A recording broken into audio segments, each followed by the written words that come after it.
국민의힘의 압승은 서울구청장 선거에도 이어졌습니다. 서울 25개 자치구 중 17곳을 가져갔는데 부동산 표심이 색깔을 바꿨다는 분석이 나오고 있습니다.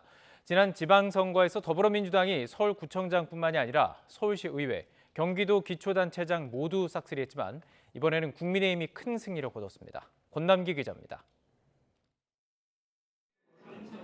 앞선 지방선거에선 더불어민주당이 서울 25개 자치구 가운데 무려 24곳을 휩쓸었지만 이번엔 정반대였습니다.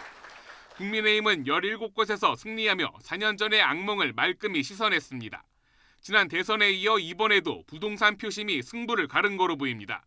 재건축 문제 등이 얽힌 이른바 한강벨트 가운데 성동을 뺀 10곳이 무더기로 국민의힘을 선택했습니다. 민주당발 김포공항 이전 공약의 중심지 강서구에선 결국 청와대 특별감찰반 출신인 국민의힘 김태우 후보가 당선됐습니다. 이런 가운데 구청장은 민주당 후보를 뽑았지만 정작 서울시장은 국민의힘 오세훈 후보를 찍은 자치구가 8곳에 달했습니다. 민주당 지지층을 포함해 송영길 후보에 대한 지지도가 그만큼 약했다는 의미로 풀이됩니다.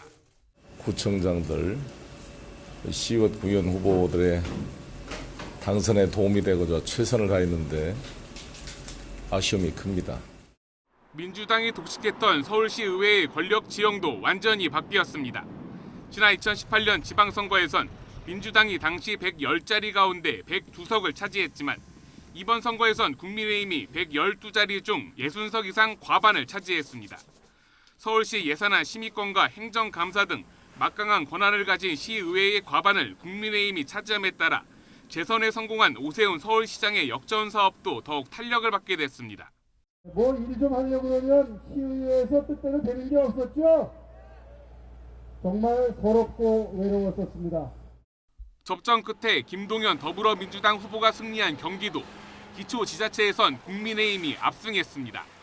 4년 전엔 경기도 31개 시장과 군수자리 중 연천과 가평을 빼고 29곳을 민주당이 가져갔지만 이번엔 국민의힘이 22곳을 차지한 겁니다. 서울과는 반대로 국민의힘 지지층도 김은혜 후보에 대한 반대 여론이 높았던 거로 보입니다. YTN 권남기입니다.